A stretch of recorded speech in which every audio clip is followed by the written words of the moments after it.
সূর্য ডুবে যাচ্ছে অন্তত তাই ভেবেছিলাম আমরা। কাতারের রাতে লুসাইল স্টেডিয়ামের সোনালী আলোয় যখন লিওনেল মেসির কাঁধে পড়ল সেই বিস্ট আরবি রাজকীয় পোশাক, রাজকীয় সম্মান, তখন মনে হয়েছিল পৃথিবীর সবচেয়ে পরিচ্ছন্ন গল্পটি শেষ হলো। পর্দা নামছে একটা জীবনের সবচেয়ে সুন্দর বিদায়। চোখে জল, বুকে তৃপ্তি, ঠোঁটে হাসি। চিত্রনাট্য ছিঁড়ে ফেললেন নিজেই। তিনি মাঠে ফিরলেন, আর এবার 2026 বিশ্বকাপে তিনি এসেছেন আমেরিকার মাটিতে এমন এক প্রশ্ন নিয়ে যা ফুটবল ইতিহাসে আর কখনো জিজ্ঞেস করা হয়নি। দুইবার বিশ্বকাপ জিতে মারাদোনাকে ছাড়িয়ে যেতে পারবেন মেসি? ফুটবলের ইতিহাস ভালোবাসে ট্র্যাজেডি, ভালোবাসে পতন, পুনরুত্থান, নাটক। দিয়েগো মারাদোনার জীবন ছিল ঠিক তেমন একটা পুরো অপেরা। ট্র্যাজেডি, গ্ল্যামার, পতন, পুনরুত্থান। মারাদোনার গল্প কোনো লেখকের লেখার দরকার নেই, জীবন নিজেই লিখে দিয়েছে। আর মেসি, তিনি ভিন্ন। একটা ছেলে ছোটবেলায় ভালো ফুটবল খেলতো, তারপর বড় হয়ে আরও ভালো খেললো, তারপর আরও 2 দশক ধরে একটানা খেলতে থাকলো, শিরোপার পর শিরোপা, ব্যালন দরের পর ব্যালন দর। কাঁদার মতো কিছু ছিল ওখানে? হাসির মতো, হৃদয় ভাঙার মতো ছিল না, অন্তত মনে হতো না। কিন্তু কাতার সেই ধারণাটা চুরমার করে দিল। সেখানে মেসি প্রতিটা ম্যাচ খেলতে নামলেন যেন ওটাই ছিল শেষ পদক্ষেপ, শেষ নিঃশ্বাস। এক একটা পাসে, এক একটা ড্রিবলে, এক একটা গোলে একজন মানুষের সব কিছু ঢেলে দেওয়ার গল্প ছিল। 2022 বিশ্বকাপের আগে মেসি ফ্রান্সের লিগ 1 আর চ্যাম্পিয়ন্স লিগে খেলছিলেন। প্রচণ্ড প্রতিযোগিতা, প্রতি সপ্তাহে বিশ্বমানের প্রতিপক্ষ। শরীর এবং মন দুটোই ছিল চাপে রাখা স্প্রিংয়ের মতো। আর এখন ফ্লোরিডার রোদে MLS ইন্টার মায়ামির জার্সিতে মেসি নিঃসন্দেহে স্কোর করছেন, অ্যাসিস্ট করছেন, দলকে টেনে নিয়ে যাচ্ছেন। সংখ্যার দিক থেকে প্রায় একই। কাতারের আগে 13টি লিগ ম্যাচ, এখনও 14টি MLS ম্যাচ, কিন্তু সংখ্যা কখনো পুরো গল্প বলে না। লিগ 1-এ একজন ডিফেন্ডার এবং MLS-এ একজন ডিফেন্ডার, এ দুটো এক জিনিস নয়। তলোয়ার সানিয়ে রাখতে হলে ভালো পাথর লাগেই। তবু মেসির পক্ষে একটা যুক্তি আছে। মেসি কাতারে মাঠে দৌড়াননি, তিনি ছায়ায় লুকিয়ে থেকেছেন। হঠাৎ আলোয় এসেছেন, কাজ শেষ করেছেন, তারপর আবার অদৃশ্য হয়ে গেছেন। তার চারপাশের যন্ত্রগুলো ছিল পল, আলভারেজ, এনজো ফার্নান্দেজ। তার জন্য দৌড়েছে, কাজ করেছে, ঘাম ঝরিয়েছে। মেসি শুধু সঠিক মুহূর্তে উপস্থিত হয়েছেন, এটা বিবর্তনই ছিল। স্কালোনি, পেকারম্যান এবং একটি বৃত্তের সমাপ্তি। বর্তমান আর্জেন্টিনা দলটি শূন্য থেকে আসেনি। 1995 সালে কাতারেই সেই একই দেশে আর্জেন্টিনা জিতেছিল অনূর্ধ্ব-20 বিশ্বকাপ। কোচ ছিলেন হোসে পেকারম্যান, সেই দলে ছিলেন লিওনেল স্কালোনি, যিনি আজ মূল দলের কোচ। ছিলেন ওয়াল্টার স্যামুয়েল এবং পাবলো আইমার, তারা আজ স্কালোনির সহকারী। আর 2022 সালে সেই একই মাটিতে মেসি পূর্ণ করেন বৃত্ত, বিশ্বকাপ শিরোপা। কিন্তু বৃত্ত কি সত্যিই পূর্ণ হয়েছে? মারাদোনার ছায়া এবার ছাড়িয়ে যাওয়ার মঞ্চ মেসির। 1986 সালের 22 জুন মেক্সিকো সিটির আজটেকা স্টেডিয়াম। দিয়েগো মারাদোনা ইংল্যান্ডের বিপক্ষে 2টো গোল করলেন একই ম্যাচে, যেগুলো পরস্পরের এতটাই বিপরীত যে মনে হয় দুইজন ভিন্ন মানুষ করেছেন। প্রথমটি হাত দিয়ে, ঈশ্বরের হাত বললেন তিনি নিজেই। দ্বিতীয়টা নিজের পায়ে 60 মিটার ড্রিবল করে 5 জনকে কাটিয়ে শতাব্দীর সেরা গোল। সেই বিশ্বকাপের ফাইনালে আর্জেন্টিনা জিতল পশ্চিম জার্মানির বিপক্ষে। দিয়েগো কাঁদলেন, আর্জেন্টিনা কাঁদল, পৃথিবী কাঁদল। সেটাই মারাদোনার মুকুট, এক এবং অনন্য। মেসির একটা বিশ্বকাপ জয়কে তুলনামূলক বিশ্লেষণে অনেকে সমান বলেন মারাদোনার সঙ্গে, কিন্তু যদি হয় 2টো বিশ্বকাপ, তখন আর তুলনা থাকে না। তখন মেসি নিজেই একটা নতুন মাত্রা হন। এমন একটি ভবিষ্যৎ কল্পনা করুন। বুয়েনোস এইরেসে দাদা তার নাতিকে বলছে, হ্যাঁ দিয়েগো অমর, কিন্তু লিও জিতেছিল 2 বার। মারাদোনার ছায়া সারা জীবন মেসিকে তাড়িয়েছে, কারণ ফুটবলের শ্রেষ্ঠত্বের পরিমাপ কখনো শুধু ক্লাব শিরোপায় নয়, দেশের হয়ে বিশ্বজয়। মেসির বার্সেলোনা যুগে সমালোচকরা বারবার বলেছেন দিয়েগো একাই দলকে বিশ্বকাপ জিতিয়েছেন, মেসি শুধু ভালো একটা দলের অংশ। কাতার সেই যুক্তিকে নুইয়ে দিয়েছিল, কিন্তু 2026 সেটাকে মাটিতে পুঁতে দিতে পারে। মেসি একা এই যুদ্ধে নেই, তার পেছনে একটা দল আছে যারা জানে কিভাবে জেতে, যারা জিতেছে এবং যারা আবার জিততে চায়। এমিলিয়ানো মার্তিনেজ বিশ্বের সেরা গোলরক্ষকদের একজন, শুধু সেভের কারণে নয়, মানসিক শক্তির কারণেও। পেনাল্টি শুটআউটে তার সাইকোলজিক্যাল যুদ্ধ কিংবদন্তি তুল্য। কাতারের ফাইনালে ফ্রান্সের বিপক্ষে যদি মার্তিনেজ না থাকতেন, গল্পটা ভিন্ন হতেই পারত। এনজো ফার্নান্দেজ তরুণ, তীব্র, ক্লান্তিহীন। চেলসিতে তার প্রিমিয়ার লিগের অভিজ্ঞতা তাকে সানিয়ে রেখেছে। হুলিয়ান আলভারেজ, যিনি কাতারে মেসির ছায়ায় থেকেও এমন পারফরমেন্স করেছেন যা যে কোনো টুর্নামেন্টে স্মরণীয় হয়ে থাকার যোগ্য। আর মাথার ওপর আছেন লিওনেল স্কালোনি, এমন একজন কোচ যিনি প্রমাণ করেছেন কৌশল, বিশ্বাস আর সঠিক মানুষকে সঠিক জায়গায় রাখার ক্ষমতা দিয়ে বিশ্বকাপ জেতা যায়। যে বয়সে অন্যরা অবসর নেয়, মেসি তখনও স্কোর করছেন। যখন বলা হয়েছিল পিএসজিতে তিনি ব্যর্থ, তখনই ফিরে এলেন এবং আর্জেন্টিনাকে বিশ্ব চ্যাম্পিয়ন করলেন। যখন বলা হয়েছিল বয়স তাকে গ্রাস করছে, তখন তিনি কাতারে সেরা পারফরম্যান্স দিলেন। কাতার ছিল হয়তো মহান পরিণতির প্রথম অধ্যায়। 2026 সেই অধ্যায়টাকে কোথায় নিয়ে যাবে তা জানার জন্য পুরো পৃথিবী অপেক্ষা করছে। সূর্য ডুবে যাচ্ছিল, কিন্তু দিগন্তে এখনো লাল আভা। মেসি এখনো মাঠেই আছেন। আপনি কি কখনো এমন কিছু দেখেছেন যেন পৃথিবীর নিয়ম ভেঙে গেছে, মহাকর্ষ থেমে গেছে, সময় একটু হোঁচট খেয়েছে? ইংলিশ লেজেন্ড গ্যারি লিনেকার সেটা অনুভব করেছিলেন 1986 সালের 22 জুন মেক্সিকো সিটিতে। দিয়েগো মারাদোনার পায়ে ইংল্যান্ড সবে মাত্র ধ্বংস হয়েছে। সেই মুহূর্তে লিনেকারের মনে হয়েছিল হাততালি দেয়া উচিত। শত্রুর গোলে, প্রতিপক্ষের জয়ে, কিন্তু তিনি দেননি। দেশে ফিরলে জীবন দুর্বিষহ হতো। বুয়েনোস এইরেসের প্রান্তে একটা বস্তি, নাম ভিয়া ফিওরিতো। ইতালীয় ভাষায় অর্থ ফুলের গ্রাম, কিন্তু সেখানে ফুল ফুটতো না, ফুটতো দারিদ্র্য, ক্ষুধা এবং সেই হিংস্র বাস্তবতা যা শিশুর সামনে দুটি পথ রাখে, গ্যাং নয়তো স্বপ্ন। In my big defeats, he would always call me. In my victories, never. It's unstoppable. And so therefore, this is a new era. 1960 সালের 30 অক্টোবর সেই মাটিতেই জন্ম নিলেন দিয়েগো আর্মান্দো মারাদোনা। 8 ভাই বোন, বাবা কারখানার শ্রমিক। তৃতীয় জন্মদিনে চাচা তাকে একটা ফুটবল উপহার দিয়েছিলেন। মারাদোনা পরে বলেছিলেন এটাই ছিল তার জীবনের শ্রেষ্ঠ উপহার। ভিয়া ফিওরিতোর রাস্তাগুলো ছিল ভেঙে পড়া, এবড়ো থেবড়ো, বল মাটিতে পড়লে অদ্ভুত দিকে যেত, কিন্তু সেই বেয়াড়া মাটি মারাদোনার শিক্ষক হলো। বল কোথায় যাবে তা না জেনেও সামলানো, এই শিল্প তিনি শিখে রাখলেন রাস্তায়। মাত্র 8 বছরে ক্লাব স্কাউটের চোখে পড়লেন।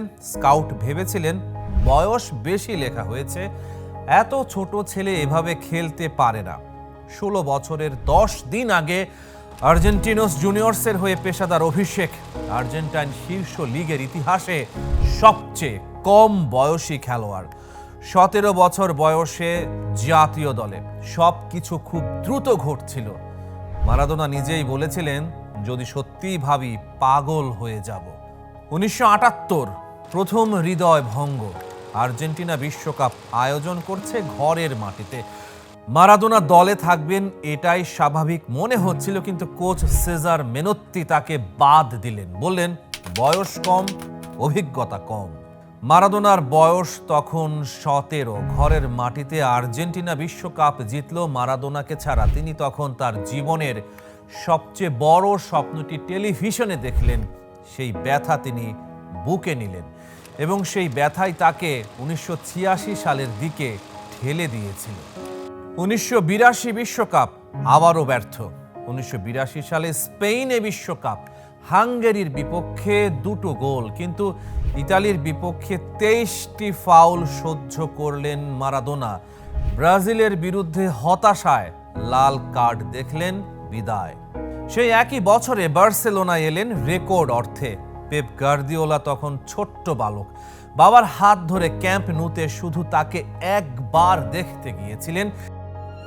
Well, I was a little boy with my dad. Sometimes came to Barcelona to see Maradona playing football. It was incredible. সেই স্মৃতি আজীবন বহন করে চলেছেন গার্দিওলা। কিন্তু বার্সেলোনা মারাদোনার জন্য উপযুক্ত মঞ্চ হলো না।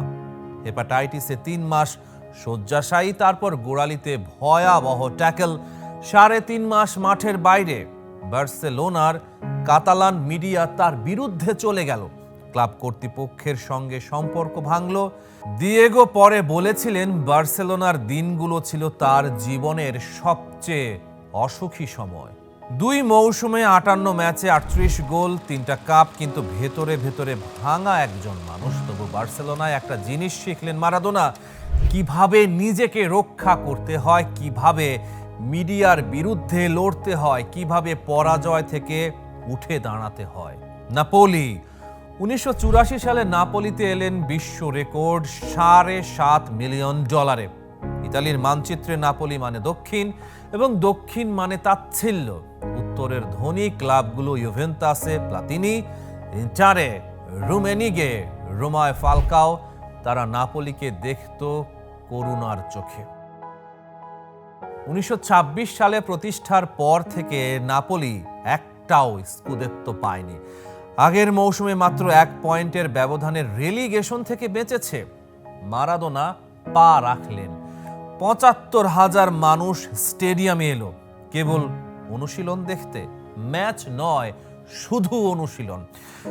মারাদোনা বুঝলেন এই শহর তার মতোই, যে নিজের মূল্য নিজেই জানেন। তিনি সেই প্রথম সংবাদ সম্মেলনে বলেছিলেন, নাপোলি আর বুয়েনোস এইরেসে অনেক মিল। মারাদোনা একটা কথাই বলতেন সতীর্থদের, বল দাও, বাকিটা আমি দেখছি। এবং সত্যি তিনি দেখেছিলেন। 1987 সালে নাপোলি প্রথমবার স্কুদেত্তো জিতল। 60 বছরের অপেক্ষার পর নাপোলির রাস্তায় সেই রাতে মানুষ কাঁদল। বৃদ্ধরা বলল, এর জন্যই বেঁচেছিলাম। সেই মৌসুমে মারাদোনা 36 ম্যাচে 17 গোল ও 11 অ্যাসিস্ট করেছিলেন, কিন্তু সংখ্যা দিয়ে বলা যায় না যে মানুষটা কি করেছিলেন একটা শহরের জন্য। তারপর এলো 1989-এ ইউএফা কাপ, 1990-এ দ্বিতীয় স্কুদেত্তো। নাপোলি আর দক্ষিণের পরাজিত দল নয়, তারা চ্যাম্পিয়ন, এবং সেই চ্যাম্পিয়নশিপের একটাই নাম, দিয়েগো। মারাদোনা চলে যাওয়ার পর নাপোলি আর কখনো ওই উচ্চতায় পৌঁছায়নি। লিনেকার একবার বলেছিলেন ড্রেসিং রুমের সেই দৃশ্যের কথা, যেখানে মারাদোনা শুধু মোজা গুটিয়ে বল তুলে বাঁ পায়ে এবং 5 মিনিট জাগল করলেন, থামলেনই না। প্লাতিনিরা মুগ্ধ হয়ে দেখলেন। তারপর মাঠে বেরিয়ে সেন্টার সার্কেল পর্যন্ত হেঁটে সেখান থেকে বল শূন্যে ছুঁড়ে পূর্ণ শক্তিতে ভলি মারলেন, নামলো, আবার মারলেন 13 বার। 3 পার বেশি সরেননি। পরদিন লিনেকার নিজে চেষ্টা করলেন, 3য় বারের জন্য দৌড়াতে হয়েছিল। 1986 মারাদোনার বিশ্বকাপ, মেক্সিকো। 25 বছর বয়সে আর্জেন্টিনার অধিনায়ক। সেই পুরো টুর্নামেন্টে মারাদোনার অবদান ছিল আর্জেন্টিনার 14টি গোলের 10টিতে। মানুষ বলেছিল ওই বিশ্বকাপে ফুটবল ঈশ্বর যে দলেই থাকতেন সেই দলই জিতত। কোয়ার্টার ফাইনাল, প্রতিপক্ষ ইংল্যান্ড। ফকল্যান্ড যুদ্ধের 4 বছর পর 2 জাতির ক্ষোভ, শোক, অহংকার সব মাঠে নেমে এসেছে। 51তম মিনিটে প্রথম গোল বাঁ হাতের মুষ্টিতে। রেফারি দেখলেন না।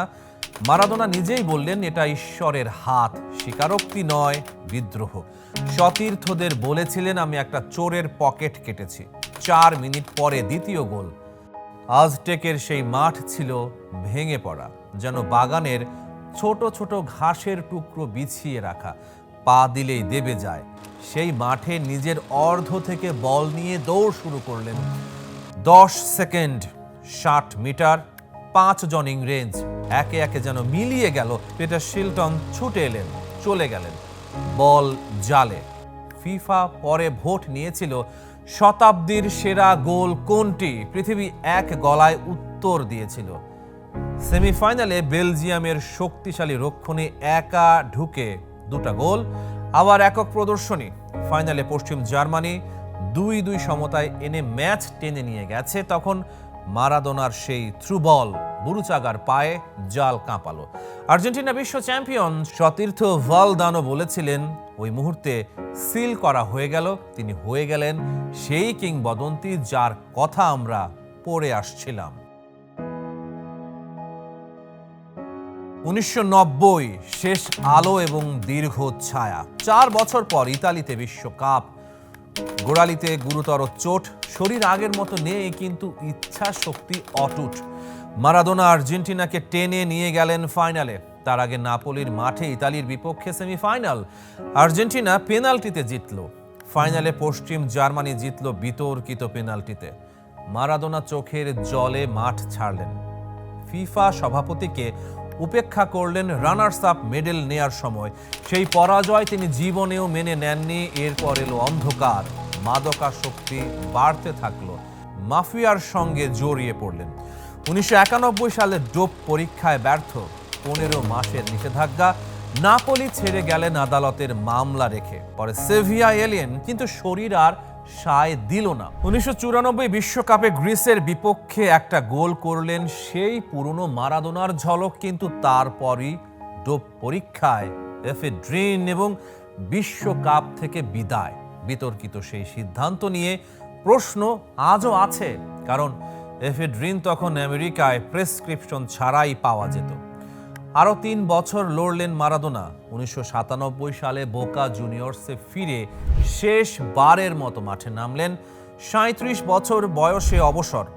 692 ম্যাচ, 352 গোল, 11টা শিরোপা। আর্জেন্টিনার হয়ে 91টা ম্যাচ, 34 গোল।